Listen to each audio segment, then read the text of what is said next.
Hello, everybody. Welcome to Cartoon Boom. This is a show where we wake up with the Saturday morning sun popped on the floor with biblical sugary cereal and watch all your favorite cartoons, both old and new. I'm Joseph. And I'm a tiny fruit-themed child. Don't eat me. My name's Chris. Yeah, I was thinking about that, just how tiny they are. They are very small, yeah. But on top of that, just to add to the cuteness factor, I guess, you've got the berrykins also, which are even smaller than they are. I worry about the berrykins. I have worries. I'll bring it up later, but I've got some conspiracy theories going on in my head there that I'm real worried about. I'm just concerned that I've probably either stepped on or eaten a berrykin by accident. Okay, yeah. Instead of ingesting spiders when I sleep, I'm afraid berrykins are just kind of falling in and getting swallowed. Okay, all well, night. that's where my thing is, because they do talk about, like, they are literal tiny little folks made of berries, right? Like, their heads are berries. But in this world, they are making berry juice to drink. And I'm like, is that their blood? Are they drinking each other? I'm freaked out, man. It's got me scared. My next question is, like, are Strawberry Shortcake and Friends evolved versions of the berrykin? Because they too have berry parts to them. Or are those just hats they wear? Are they just like tiny girls who are dressed up like berrykins? Yeah, I think they're more like caretakers of the berrykins. Like, they're a totally different race, I think. Yeah, they're kind of like little fairies who are just like cosplaying as berrykin. It seems like. Oh, this raises so many questions that, oh man, I don't think I was prepared for it. Yeah, I don't know. There's going to be we've got a lot to talk about. But first, we should talk about what we're actually talking about, which is Strawberry Shortcake's Berry Bitty Adventures. That's what we watched this morning. That was it. Wow, we took a while to get there. Yeah. This was suggested to us by Ira through Facebook. Thank you, Ira. I have a question for you real quick before we get into, I was going to say the meat, but I guess the pit. No, into the berries, juice of it. Oh, what do you call the insides of a berry? The guts? The berry guts? I don't know. I mean, yeah, I guess berries don't have pits, do they? That's other fruits. But then again, not all of them are berries, because a lemon is not a berry. Yeah, one of them is plum, and then there's orange. Cherries have pits, and cherry jam is in there. Strawberries don't have pits. Dang. We can get to the root of it. There we go. If you were a part of this world, you were one of the berrykins guardians, what fruit theme would you be, do you think? I think I'm going to have to go lime. I love limes so much. Okay. And people are often surprised when they see me just eat a lime. And I'm like, oh, yeah. What else are you supposed to do with them? Like, when they put limes on top of your drink for whatever reason, do people just throw them out? Because I always eat my lime. Or with your food, like you get your carnitas or something and they throw a bunch of limes on there. Yeah, I snack on those things. I eat the crap out of that. I love that stuff. That's also why I have no enamel on my teeth. Well, yeah, that's the downside. Yeah, some of my teeth are translucent because of all of that acid from eating those limes. All that sweet, sweet lime juice. So yeah, I'm going to go lime. You're going to go lime. Okay, I like that. I'm a crab apple. That's me. What is a crab apple? It's like an apple, but it's tiny and it's sour. Oh, so you're a sour apple. Yeah, but they're real tiny. I'm a crab apple. Are they more sour than Granny Smith apples? They can be. Oh, I don't know that I've ever had a crab apple. Oh, really? We have crab apple trees in the front yard. They make really good cider and also really good applesauce. Interesting. I'll have to try one. Yeah, they're pretty good. You know, maybe not, they're not so great raw, but when you make stuff with them, they're great. Well, when I do end up trying a crab apple, I'll think of you. I'll be like, I'm eating Chris right now. Yeah, I'm eating a part of my friend. Yeah. It's just what he would have wanted. Exactly. So, oh man, we really buried the leads here. Get it? Get it? Buried? Oh boy. So the show Strawberry Shortcake's Berry Bitty Adventures, man, I'm still laughing at that. Aired from 2009 to 2015, based on Strawberry Shortcake. Well, this version is based on the Strawberry Shortcake 2003 TV series By American Greetings. But the original Strawberry Shortcakes from the 80s was created by Barbie Sargent, Muriel Farion, and Fran Kariotakis. So in that order, they were the creator, the concept artist, and the finished artist of the original Strawberry Shortcake. She was made, well, I'll get into that in a minute. This was directed by Bob Hathcock, produced by Splash Entertainment and American Greetings. This ran for 4 seasons, 65 episodes, originally on The Hub and Discovery Family. Okay, that makes sense because everything I watched, it had The Hub on it. So yeah. I get it. Yeah. For a short synopsis, a girl named Strawberry and her friends go on thrilling adventures. Yeah, they sure do. I mean, they don't really leave very often. These tiny fairy creatures living with berrykins. There's a whole lot more than just them going on adventures and her name being Strawberry. Yeah, that's true. It still, there's some aspects of it that do give me the willies a little bit. Just, I don't like the idea of people also being food. I don't know. That's weird. I'm fine with people being food. I just need some distinguish. I just need them to distinguish.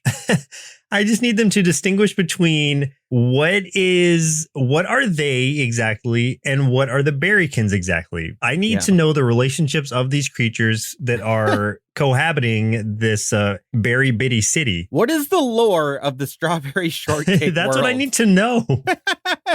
Oh, man. I'm not satisfied with what we've gotten so far, lore-wise. Yeah, it's intricate. So who are some of the actors who played in this show? So the voice of Strawberry Shortcake was done by 2 different voice actresses in this series.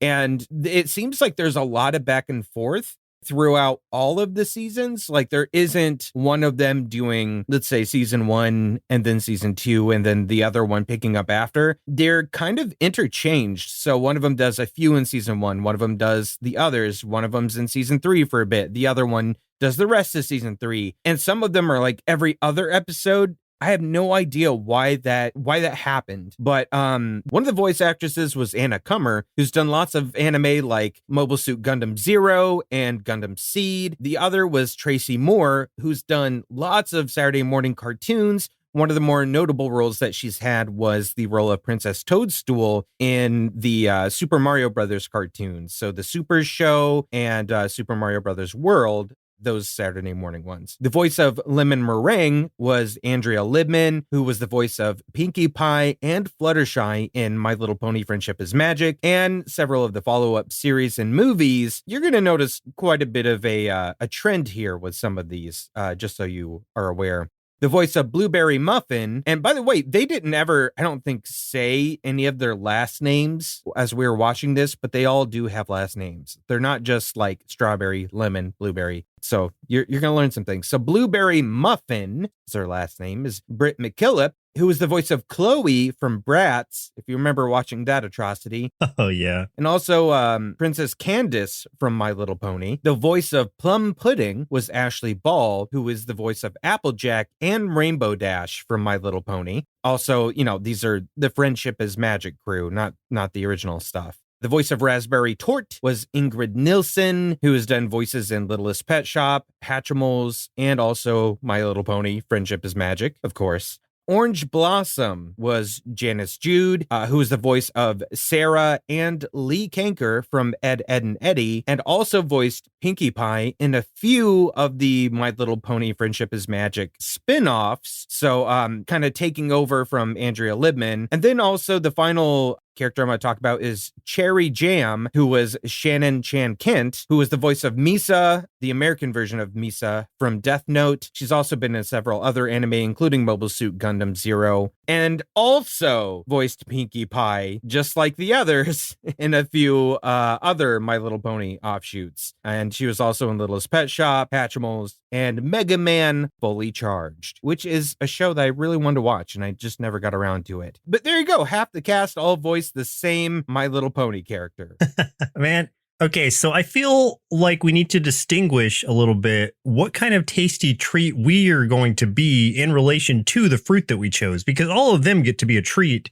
So I'm going to be Key Lime Pie is my full name. That's my full character's name. Okay, so I'll be Crabapple Cider. Okay, cool. Because there's not a lot of drink themed kids, None of them are drinks. They're all like desserts, and I want to stand out. So I'm going to be a cider. Crabapple Cider. I just love key lime pie, so I want to be in a world where I can truly love myself, because in the real world that I go back and forth. Yeah, key lime pie is delicious. I love it.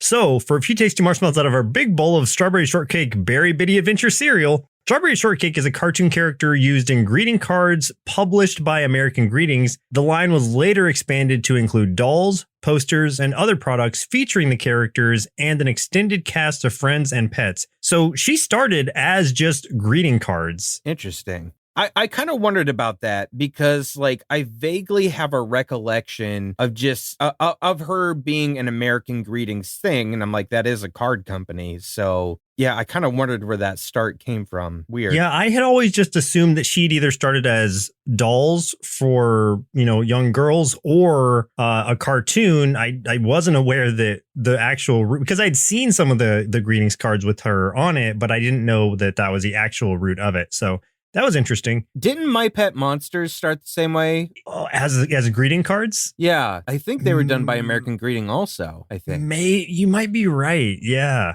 Because I know the movie didn't come first. The movie was definitely made to sell the toy, which may have rooted from the cards. Unsure. I was trying to remember because I know we covered it a long time ago, but so long ago. Yeah, I'm pretty sure they were also created by American Greetings. So I don't know if you knew this, Chris, but I didn't. The word very is often replaced by Barry in this show, both in the titles of episodes and in the characters' dialogue. Oh, trust me, I am very aware.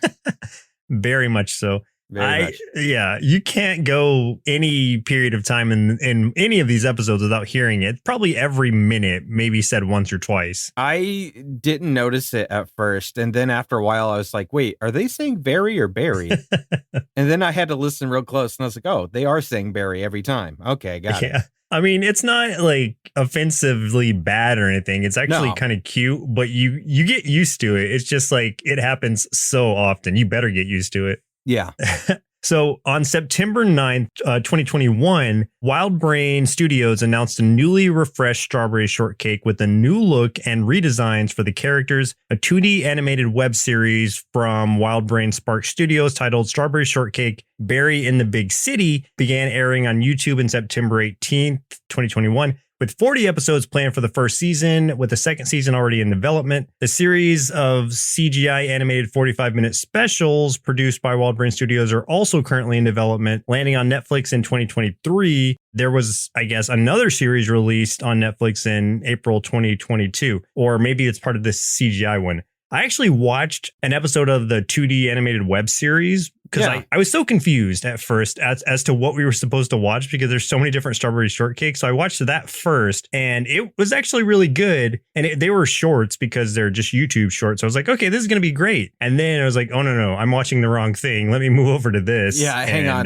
Let me get this 28-minute. Yeah. I have a lot to say about the length of these and for multiple reasons. And I'm not just saying it because they're too long, but I'll really dive into why once we start talking about the episodes. Okay. So we've all heard of this. We all knew of Strawberry Shortcake, but I'm assuming you had never seen any of the episodes of this, or had you seen the 80s series or anything either? No, I've never seen any Strawberry Shortcake cartoon. I'm just aware of the character. Didn't know that there was a lot of secondary characters that were also themed. I mean, I guess I imagine that there would be something similar, but I don't really know anything about the world of Strawberry Shortcake. So I went in pretty blind to it. I was aware that there were multiple cartoons and that one of them was CGI. Going into this one, I didn't know this was the CGI one until we started watching. Yeah, I didn't even know that much. I just knew of the original OG Strawberry Shortcake that I've seen on greeting cards, t-shirts, I don't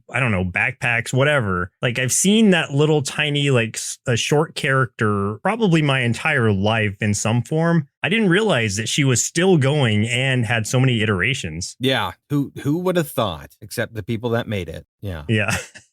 So let's go ahead and talk about the episodes we watched for today's show. The very first one being Fish Out of Water, season 1, episode 1, where Orange finds a small fish and takes it home. Soon, it's revealed to be a tadpole and grows very fast. Unfortunately, Orange devotes all her time to her new pet and ends up neglecting her friends. I want to say something first off about the 3 episodes we watched. I don't know if it's just because we happen to coincidentally watch these 3, but I feel like Orange. Yeah. Yes. She's either the villain of these tales or is just always the root of their problems, because every episode we watched, she was. Yeah, I wouldn't say villain. I think she's just problematic in that she's such a control freak. She causes problems for everybody else. She's super stubborn and controlling. And yes, she's the one that tends to cause tension in every episode. Not intentionally, but that's how it always works out in every single one. Causes tension unintentionally. Yes. Yeah, unintentional tension.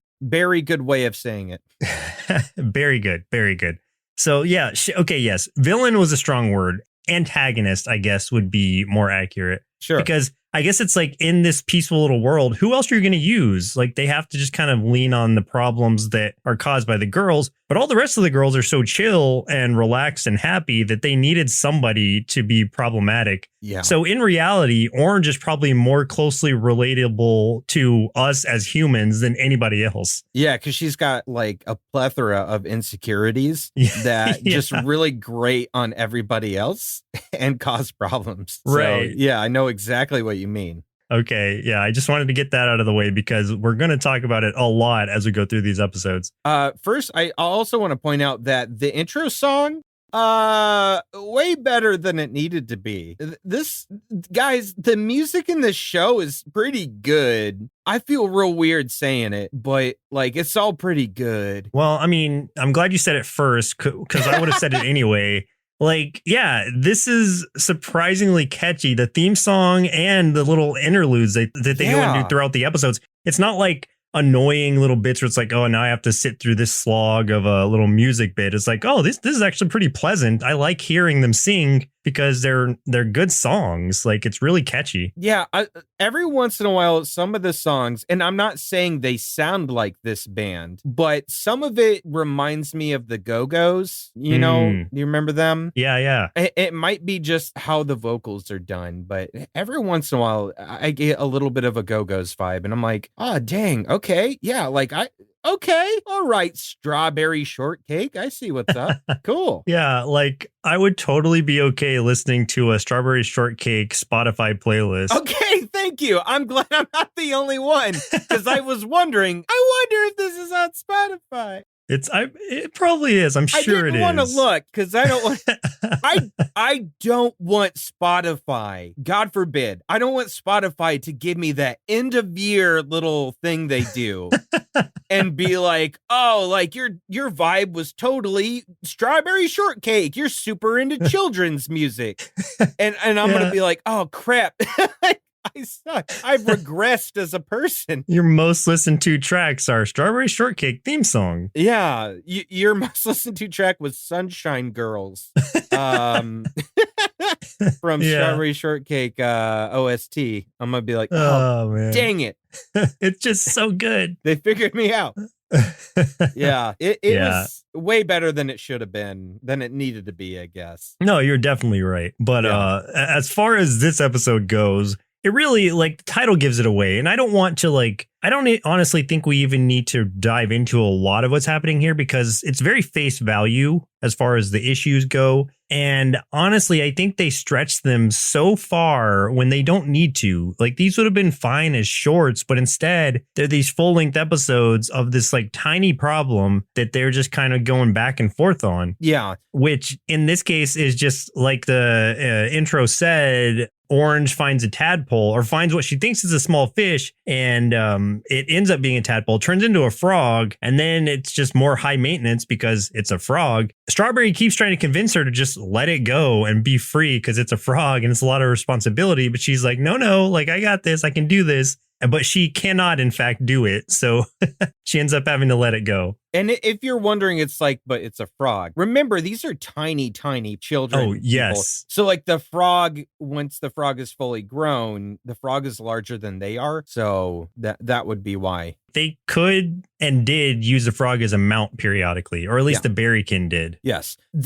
Okay. So there was something said in this episode that I don't know. I feel like it had to have been put in there intentionally. And it totally changed my perspective on the show real quick from like this is a a regular kids show, pure kid entertainment thing. Maybe there'll be a few lessons and stuff here and there. But something was said in here that made me go, oh my God, there might be something a lot deeper here than meets the eye. And I don't know if you caught it, but it really stood out to me. And it might be because of the times that we're living in right now. That might be why it stood out. But this is what happened. So this is when they first find out that they're calling him Tad at this point. He goes through lots of names, Stuart, or Butch, Stuart, Todd.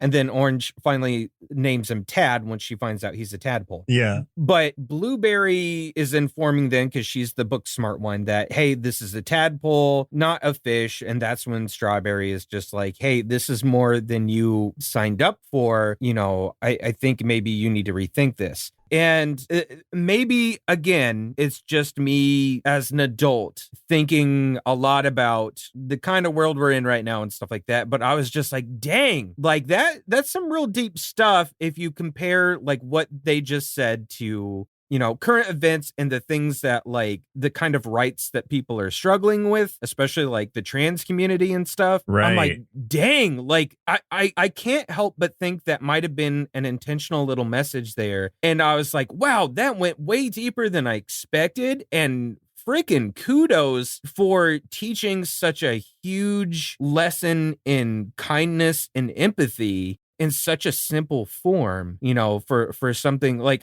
just a huge topic, and being able to teach that in such a simple way. Like if I was wearing a hat right now, I would tip it, because like that stood out to me. And immediately I was just like blown away, and I was just really zoned in and paying attention from that point on. Yeah, I think if that was intentional, which it very well could have been, then it was a great way for them to translate that for children to understand that even if someone does change their outward appearance in some way, that doesn't mean we can't support them, even if it's different than what we are used to. Exactly. So yeah, man, I was so happy and on board when that line came up. I was like, oh my God, I need to high five this cartoon somehow. And I slapped my monitor and it fell over, and then now there's a little crack in it, and I had to pick it back up and reattach it. Yeah, so that was awesome. Yeah, so good on them for that. I think there are a lot of like small messages nestled in here, some not as subtly, but yeah, like I said, I wouldn't be surprised if that was part of the intention of it. Yeah, it felt like just how much it stood out. It felt like an intentional thing, and I very much appreciated it.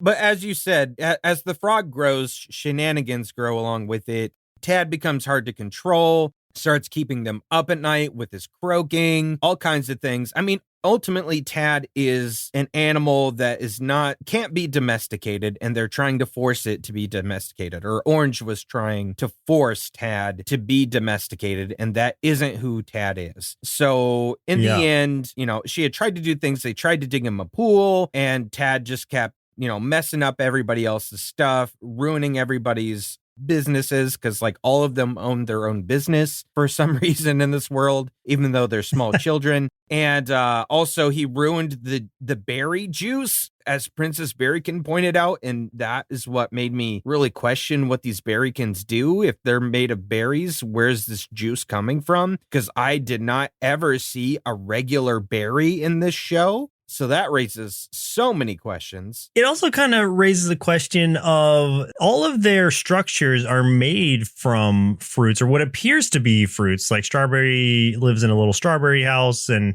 you know, the rest have different shaped houses. But I'm wondering if those are like actual like wood constructions just made to look like those, or if they are husk of fruits in some way. I don't know. It just seems like it would be us making houses and stuff out of human remains. Like if everything was made out of the bones of our friends and families. And yeah, the way that would translate is if I lived in a house that looked like a scalp. Yeah. Oh God. This gets really worrisome if you dig too deep. But what I did. Okay. So at the end of this episode, what I liked about it was the way that Orange had to come to the realization, with the help of Strawberry, of course, since it is her show, that I like what she said, where she's like, maybe the best way to take care of Tad is to not take care of Tad. Let him do his thing. He's a lot of responsibility. And like, when Orange questioned it, like, what can be more difficult than what I've done so far in trying to raise him? And she's like, well, letting him go is going to be more difficult. But the biggest things we have to do are the things we sometimes can't even see. And then it kind of like raises questions that kids might have where it's like, if I let Tad go, will he think I don't love him? And it's like some of this got really like deep into it. It's like, man, like this has a lot of feelings to it. A lot of the feels started kicking in at the end. It's like, man, if I feel for Orange, even though she's, irresponsibly keeping this frog and annoying in a lot of ways. Yeah. But now she has to let this thing go. And it's like, okay, now I feel for her in that moment because she has a lot of conflicting feelings on what she's about to have to do. Exactly. She almost like became kind of a helicopter parent for Tad. It's just like she was causing harm by trying to force Tad into something that just does not, like he doesn't fit into. It did make me laugh when she kept renaming him. I just thought that was funny. That was good. Yeah, I like that too. Like he just kept getting different names every time she talked to somebody. That one time, like it was literally within like the same conversation. Like he introduces him as like Butch, and then someone else walks up like, "Oh, you got a frog? Yeah, his name's Stuart." And the other one's like, "Wait, what happened to Butch?" She was still trying to make her for mine. Yeah. And after she lets him go, she's like, "Oh, he didn't even say goodbye." But Strawberry pointed out, like, "But did you see how happy he was?" And that was a really nice send off. Yeah, I thought that was really good. So the next episode we watched for today's show was Where the Berry Breeze Blows, season 2, episode 8. This was a Patreon pick by Epic Otter. So thanks, Epic. Yeah, I think Epic picked both episodes we're doing. Yeah, he did end up picking them because we had some other choices, but they were from a different Strawberry Shortcake cartoon, which looking at the wrong one. Yeah, they were as confused as I was coming into it. Yeah. So in this one, the girls are excited for the vacation they're going to spend at Berry Breezy Bay Hotel. Berry Breezy Bay. Okay. Berry Breezy Bay. Orange comes up with the idea of making their own resort in the city. Okay, cool idea, but this is where Orange gets like super bossy and becomes like her. And I get this part of it because like I'm a perfectionist in a lot of ways. Oh my God, and it's really like it's hard for me to watch her do it because I'm like, dang, I would do this too.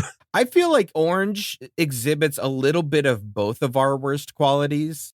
It's hard to watch, though. Because I also can get really lost in the weeds as well. And I get too detail oriented sometimes and lose sight of the bigger picture. So, yeah, I definitely I can definitely feel that. So this episode was kind of a shout out to both of us to kind of look at some of the worst parts about ourselves. And we're all Orange Blossom. We got to. Yeah. There's a little bit of orange in all of us. This is where we get to see Cherry Jam for the first time for you and I. She was not in the first episode we watched, and she's not in all of the episodes like the other girls are.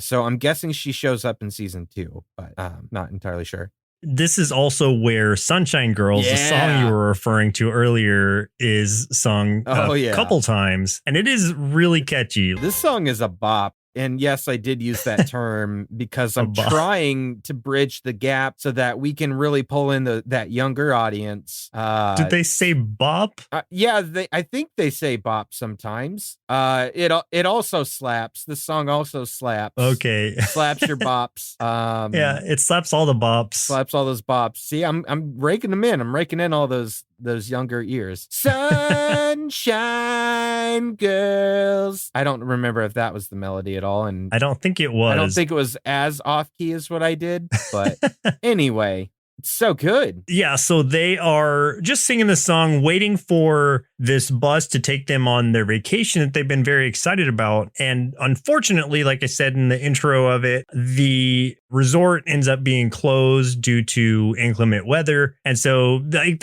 don't like tell them, they just send them a letter that is like, hey, like we'll be happy to see you at Berry Breezy Bay Hotel next year because we're closed. So and we also learned something else in this episode, that there's a lot of bee people in this world. Like, the postmaster is a bee man. Yeah. And there's also a lot of other just random bee folks So we've got our tiny children, we've got our berrykins, and we have our bees. So those are the three like races of the world, I guess. It seems like the bees are more of the like government jobs. Maybe it's a bee government. Okay, interesting. Yeah. That's overruling these berry people and fairy girls. I don't know because the princess is a berrykin. Well, maybe that's like an internal, maybe that's like the mayor of that town, basically. Wow, they really need to come up with a new, I don't know, a little constitution or something. I feel like they're really out of whack. But yeah, I need to see the hierarchy of rule here. I need their article of letters so I can really figure things out here.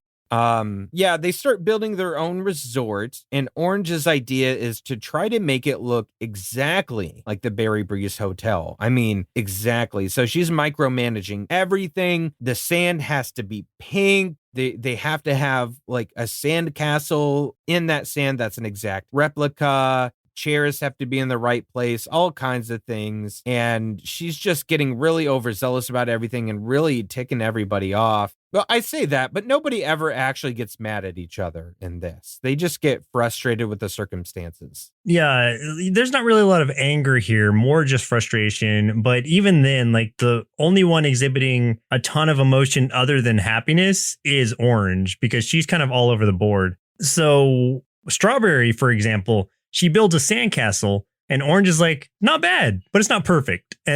And so she makes her like take it down and start all over because it has to look exactly like the Berry Breezy Hotel. And excuse me, sir, that was Raspberry making the sandcastle. That was Raspberry? Man, I got Raspberry and Strawberry mixed up. No, wait. Raspberry did a different one, but I thought Strawberry did one of them too. No, I think Raspberry was in charge of all sandcastle. All sandcastles? Dang. And all right, well, they kept getting knocked over too at some point. Yeah, okay, that makes it funnier then. Okay, I get that. I did see Raspberry was doing it later, but there were multiple times where I kept thinking Raspberry was Strawberry because they have a very similar color tone to them. Yeah, and see, I kept getting Raspberry and Plum mixed up for similar reasons because their hair is very closely colored together. Yeah. So, yeah, that's something I'm going to address later. Trust me. Yeah. Okay, so yeah, Raspberry then was trying to. Orange, being the perfectionist that she is, tells her to just tear it down and start over because it's not perfect. It doesn't look exactly like the hotel. Yeah, all kinds of stuff keeps happening. They need a little bit more of a breeze that also blows over her sandcastle once it is perfected. And she gets so upset. The pink sand isn't pink enough. She wants to add a certain juice to it to make it pinker. And instead it starts making it rainbow colored and it stinks real bad. It just keeps making everything bad. And then the other girls are like ready to quit. And when they go to talk to Orange about it, because they think that Orange is down, she's like, oh, I downloaded the actual plans for the resort off the internet. Now we really can make it exact. And the other girls are like, nope, we're out. So Strawberry shows her the original plans again and makes her look really closely. And in the original plans that they drew themselves. It makes her focus on this part at the very front, which is a drawing of them, the girls, playing volleyball and laughing and having a good time. And she's like, isn't this the most important part? You know, the most important part of this whole thing was that we have fun together and have a vacation together that we remember forever. You know, not being perfectionist about how we do it. And so it gets Orange to realize the error of her ways, that she was being too bossy and, you know, that she was being perfectionist because she was kind of like, you know, she was bummed out that they wouldn't, and she was afraid that they wouldn't have the perfect vacation because they didn't get to do what they originally wanted. But now they have the opportunity to make the place their own the way they want it, which is what they do is they kind of get to do their own thing and make their own spin on it. And it ends up being really cool. Man, Strawberry teaches us all very valuable lessons because only very recently did you come and visit me on your vacation. I did. And I felt a lot of pressure as to like, man, I really need to make sure I show these guys, you and Rochelle, everything I can. I want to make it a perfect vacation. I want to make it a lot of fun. But I also want to show all the highlights I can. I was putting a lot of pressure on myself to try to do that. But what Strawberry has made me realize is that as long as we're having fun together, it doesn't matter. Yeah. And it didn't. None of it mattered. And we did have a lot of fun together. So at the end of the day, like, even if we hadn't gone anywhere, I'm sure we still would have had fun together. And like, you would ask us too. You'd be like, well, what do you guys want to do? Or is there anything you felt like you haven't done? And I'm like, man, I'm just here to see you and Shaddai, and just have, that's all I want to do is spend time with you. So there we go. So again, orange is the worst sides of us, and strawberry sets us straight. Yeah, we need to find our balance between orange and strawberry. Yes, absolutely. Yeah, which sounds delicious. Okay, there's this line that I really liked. Again, not strawberry. I don't think strawberry said this one, but it was during a conversation they were having about orange, the other girls, where right after she did introduce those new plans and went and started doing the work herself, Strawberry was talking to the other girls, and she's just setting herself up for another disappointment. And it's like, yeah, she's trying to do things so perfectly, and it cannot, nothing is perfect. And with the tools that they have and everything that they have on them, like, there's no way that it can be an exact replica. So she is setting herself up for disappointment. And there's a very valuable lesson in that too. Exactly. Is being realistic about your expectations. Mm-hmm. That's something that I struggle with, and I have to remind myself of quite often. So like, that is definitely something we share. Yes. So this show, man, it's teaching us so many lessons. Yeah. Oh, man. And so the third episode of today's show was On the Road, season 2, episode 13. This was, again, also chosen by Epic Otter. The girls form a band and decide to go on a concert tour to Berry Big City. They are all excited except for Orange.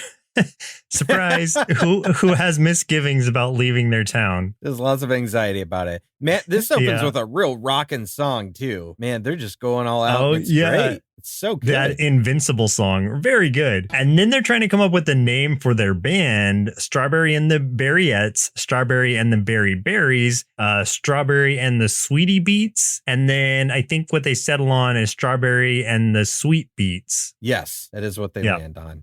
I had a special place in my heart for this, having been someone that played in bands for a long time in my teen years and early 20s. And also, like, again, relating myself to Orange, I had really bad stage anxiety. Like, super, super bad anxiety. I loved playing, and I also loved doing shows and stuff. And it was like, once I was doing the show, I was in my element and I had a great time, and I'm a good performer, but it's like all those moments leading up to it, like, I feel so sick to my stomach and so nervous that it's awful. And I think I totally get where she's coming from, because I would stress out so bad every time we were about to head to a show, or we were about to travel or go on the road or whatever. Yeah, I would have like all kinds of panic attacks and things like that, like every time. Even when I first met, well, not first met you, but after we'd known each other for a little while, but when the podcasting was still kind of fresh and we went to that convention, I still saw elements of that come out of you, where you're obviously a great performer, but when we were in person having to try to interview people, you kind of clammed up, at least at first. And I don't know if it's gotten better since then, but at least when we had first started,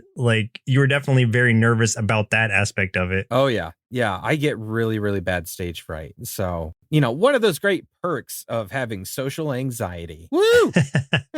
So fun. Yeah. But yeah, it was pretty fun for me to sort of see that little twist on it and everything. I really like that. But yeah, they get this opportunity to go play in this big city, and they even have like a little tour bus thing, and they're getting on it, they're loading everything up. And then there's a little bit of panic, because they're like, oh yeah, we all forgot that every single one of us is a like owns a business, and who's gonna run it. So they have to teach all the Berrykins to do everything. And now I'm trying to remember who has what. So Strawberry has a cafe. Orange has a grocery store, or like supermarket or something. Yeah, she has like a general store. Yep. Yeah. Blueberry, is it a bookstore or is it a library? I think it's the library. I think it's a library for Blueberry. And then is it Lemon who has the art studio? I think Lemon was a salon. Okay, yeah, you're right. Salon. Raspberry has I think hers is more the art studio. She has like a fashion studio. Like, she does That's what it was. Clothing and things like that.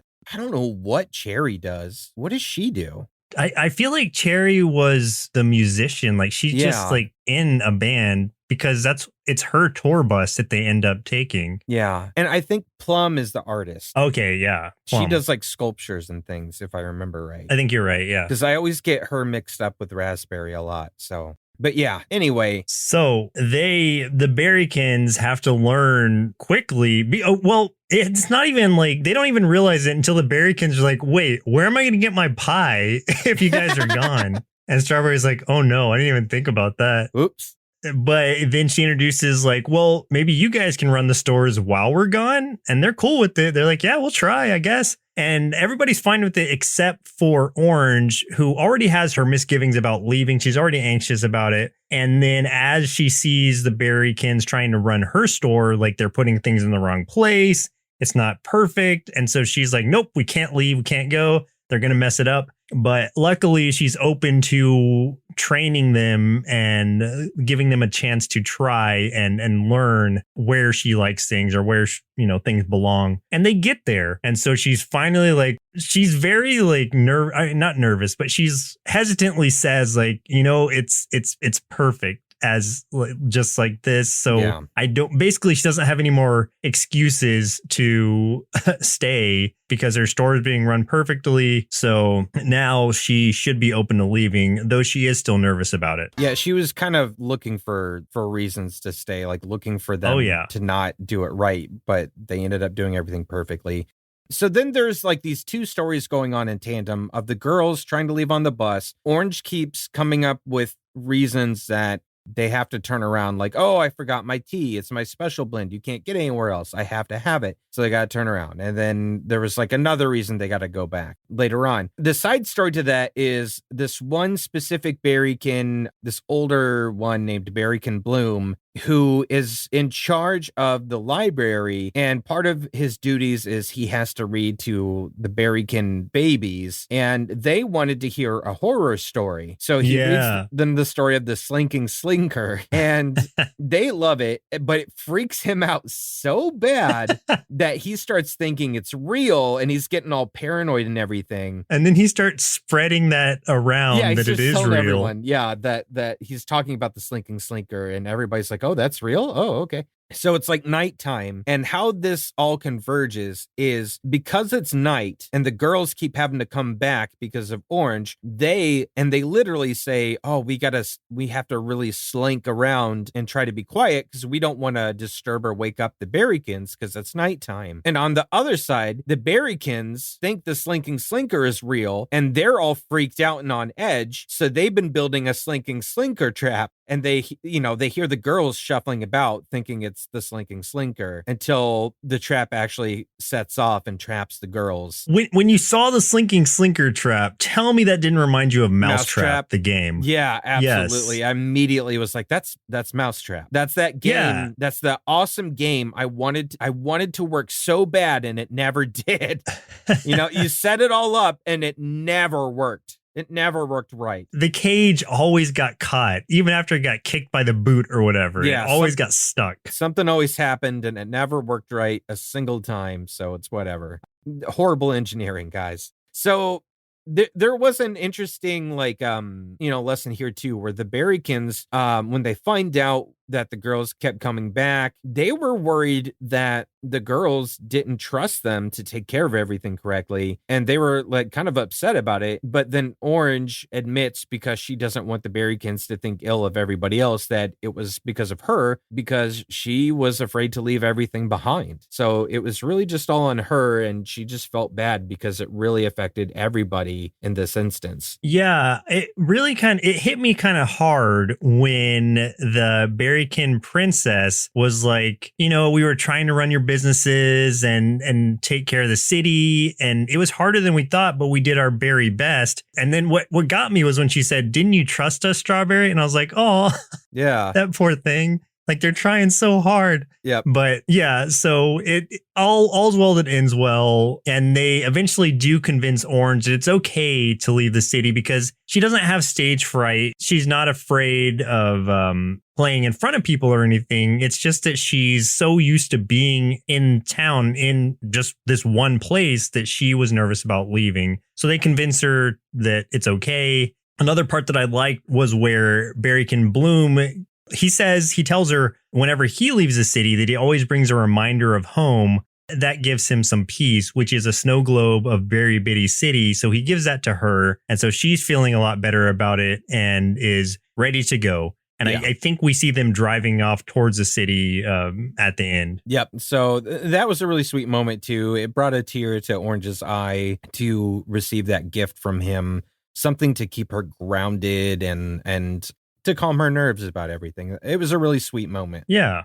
Well, Chris, looks like it's about time we send our kids to Berry Bitty City to hang out with Strawberry Shortcake and maybe steal us one of those adorable berrykins while they're there. Then see what they thought of Strawberry Shortcake's Berry Bitty Adventures.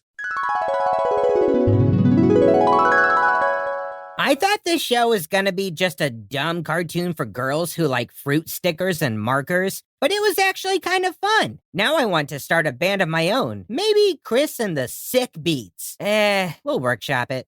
This cartoon wasn't the worst thing I've ever seen, but wow, did every episode feel way longer than it needed to. Like, any problem could have been solved in the first 5 minutes by them just having a stern talk with Orange, since she basically caused every single one of them. Instead, they just spend 18 minutes trying to figure out how to nicely tell her she's wrong, and she spends another 4 apologizing. So maybe the real point of this show is to teach us all to be patient with others, or just to find better friends. I mean, yeah. it is kind of interesting that it's like all of them are such good friends, but it almost seems like there's a little bit of a toxic friendship with Orange there. Yeah. I have to think that behind Orange's back, they're always like talking, like, can we kick her out of this city? Like, how do we get her out of here? Can we boot her off the island? But it's like just that unfortunate circumstance. It's just because Orange has so many insecurities herself. It's like, I think Orange just needs therapy, you know? She needs a therapist. Yeah, maybe one of the Berrykins is a therapist. Yeah. If so, she should see him. Maybe Bloom is. Who knows? Who knows? So I feel like we've touched on quite a few things, but let's talk about some of the stuff that we liked about this. What were some of the things that stood out for you? So we talked about the music a ton, so I'm not going to go too far into that, but the music was great in this show, like way better than it needed to be. Yeah. Way better than it should have been. And honestly, for something that's way outside of our demographic, it was super catchy and something that I wouldn't mind listening to outside of the show. Mm-hmm. Yeah, absolutely. The animation itself wasn't bad for CGI. Like, it could still be my eyes adjusting back to normal after watching the horrendous CGI of Rhapsody Street Kids, but I'd say that they did a decent job here. This wasn't too bad. Yeah, I'm struggling to think of, is it because we just saw something that was so bad that this looks really good? Or is it actually pretty good looking? Anything looks good in comparison. You know, it's not the best CG we've ever seen, but it's actually fairly decent from, what, I don't know. I think it looks pretty good. It was really smooth and nothing seemed like super like janky or weird looking. So as far as CGI goes, it was fine. It was good. For the most part, the characters in the show were enjoyable and I think they had their own defining traits. To be honest, though, they did start to blend together. Some of them, for me, like I said, I was having trouble with raspberry, strawberry, and probably plum in there too, just differentiating them. Because all of them have those like high pitched girly voices, of course, because they're tiny fairy girls. And so it's like none of their voices are distinctive enough to where I could tell one from the other if I wasn't watching them. And if I'm just glancing, then it's easy for me to mistake one for the other that have that kind of pinkish red tone. Yeah. That actually leads me into probably one of my biggest dislikes of the show is the similarities between the characters. And like you were talking about right at the very end there, the voices all sound so similar that if you look away for a second, or if one of the characters is speaking, if they're not in focus or they're off camera, I had no idea who it's supposed to be. there's only a couple characters that have very distinctive voices, and I think Orange is one of them. But Orange also happens to be one of the few characters that does not look like the other characters. For the same reason, this might be indicative of why 3 of the cast members have all voiced the same My Little Pony character. 3 of them have voiced Pinkie Pie in some way, shape, or form. It's not a huge gripe, but if we're looking at this show with a critical eye, which we do, I think that the designs of most of the girls also don't stand out much either, aside from, the hair color. Aside from Orange, they're all the exact same like skin color. 3 of them have very, very similar shades of hair color, as we talked about, raspberry, plum, and strawberry.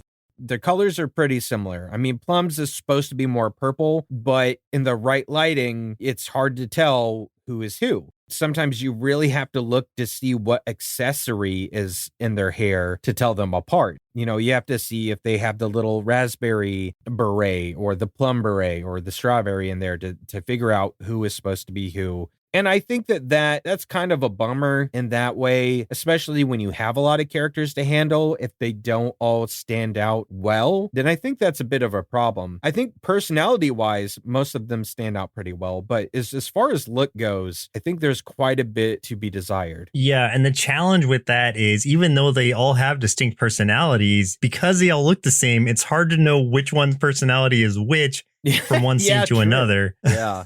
So that was a challenge. My biggest dislike, like I could nitpick about small things here and there, but the most glaring problem for me was that this show attempts to stretch a 10 to 12 minutes worth of actual plot into 22-minute episodes. And the best example of this for me is the Slinky Slinker subplot being shoehorned into the episode about Orange's fear of leaving Berry Bitty City with the rest of the girls. Like Slinky Slinker was a cool little story, but completely different and unrelated to everything else that was going on. So I think it would have made for an awesome like Halloween short, but it was only filler for this episode just to meet that 22-minute runtime. And the other episodes felt similar. They didn't all have something as distinctively different as that in them, but all the other ones felt like, man, this really could have been condensed and still given the same message without having filler of just like random antics going on that didn't really serve a purpose. So for that reason, my whole point is that I think this otherwise fine show would have worked so much better had the episodes instead been split into 2 11-minute episodes,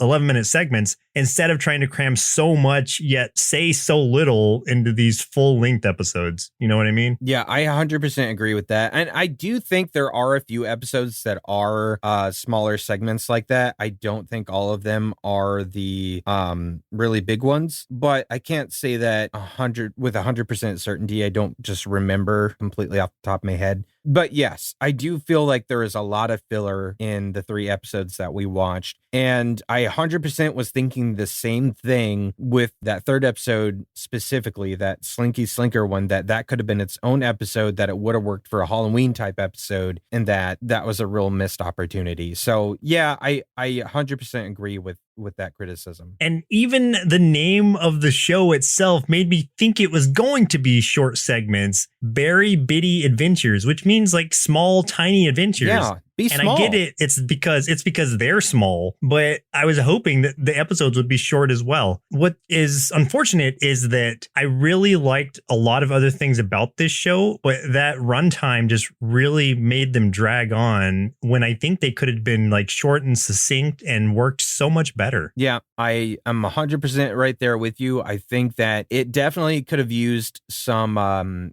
trimming of the fat, so to say, with the writing. Exactly. So what would you give this show overall? So I got to say, this is a way more interesting and thought-provoking show than I could have ever expected as a 30-something-year-old man.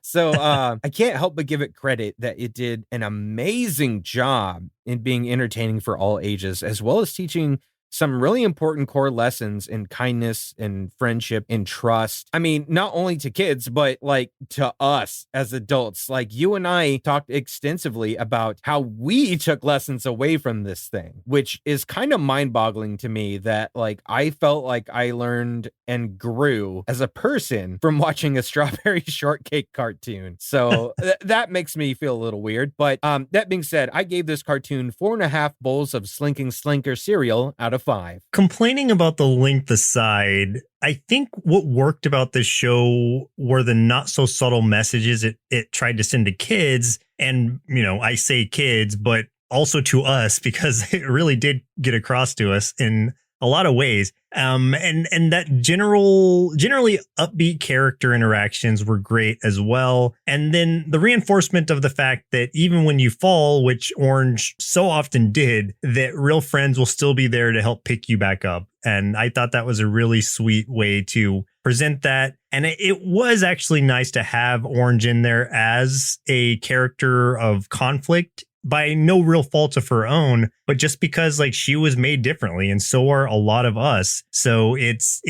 was a good way for them to put someone in there who was neurodivergent in some way and help translate that to a younger audience. So overall, I'd give Strawberry Shortcake's Berry Bitty Adventures 4.5 big bowls of Butch or Todd or Tad Frog cereal out of 5. And think this one's decent enough for kids to enjoy and maybe learn a thing or two from. Yeah, and I think this is another one that, you know, parents would enjoy watching along with their kids too. Like, if I had a kid and they were sitting down watching this thing, you know, I wouldn't like leave the room and be like, oh man, I can't do it. Like, this is when I'd be like, yeah, okay, I'll be able to sit here, maybe play a game on my phone and, you know, pay attention as well, because I was thoroughly entertained by this one. Yeah, it's not in any way like cartoons of old that were like, you know, I guess as a prime example, I would say maybe like the old like My Little Pony cartoon that was just like overly sweet and overly like eccentric in certain ways. Yeah. Like it really was very grounded for what it was, a show about tiny berry girls.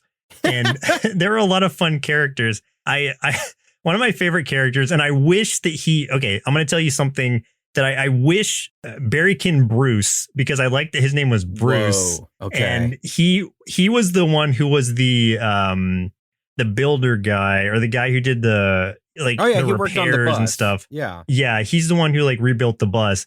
I wish that he had been a Berrykin, but like a buff one. Like, I think that would have been so funny to have just this one big buff Berrykin who was working on the repairs and stuff. But I just liked his character and he was cool. And it's like a bunch of cool little characters in a world that I don't quite understand, but I don't necessarily need to still enjoy it. Yeah. And also it lets us, you know, come up with wild conspiracy theories about them, which is also pretty fun. Like, where does that berry juice come from? Yeah. And what are they building their houses out of, if not each other? You know, we'll have to ask Berrykin Bruce. Yes. Yeah. We could all learn a thing or two from the Berrykins. Yeah. Well, as always, thank you for your continued ratings and reviews. And don't forget, you can also support us by joining the Nerdsloth Treehouse at patreon.com/nerdsloth, which gets you hundreds of hours of bonus content, including bonus episodes of Cartoon Boom. The episode for June was The Knights of Sherwood, which was a nigh impossible cartoon to find info on, which made it a really interesting episode. And thank you, Ira, for suggesting this to us. Like, it was way more entertaining than I ever would have expected. Yes, thank you so much. And I didn't mention, this came from the bottom of our list. This absolutely should have been at the top. I think people definitely underrated this thing and voted it down thinking this was going to be, you know, an annoying throwaway thing. This is probably one of the best things we've seen all year. So thank you so much for bringing this to our attention. I think, you know, I understand why it was at the bottom, because they probably thought of it what we used to think of it prior to having seen it. So if you go in with an open mind, I think you might really enjoy yourself. Absolutely. Well, listeners, it looks like our milk supply is now run dry, so it's time for us to say goodbye. And next week, we'll be watching The Iron Giant, suggested via YouTube by Mike Root. Whoa, I can't believe it's taken us this long to get here. Yeah, I can't believe I've never seen it. What? I Really? know, Okay. I know. It's going to be an experience, folks. Man, well, I know you're going to like it, so no shock there. We'll see. We'll see. No, you will. If you don't, I would be very surprised if you didn't. But you know what? We all have different opinions, so we'll see. You know, maybe I'll pull an Orange Blossom and I'll just I'll just throw everyone for a loop and I'll be really problematic next week. Oh, well, here's hoping that doesn't happen because Iron Giant, mwah, so good. Yeah. Once again, I'm Joseph. And I'm Chris. And we'll see you next Saturday.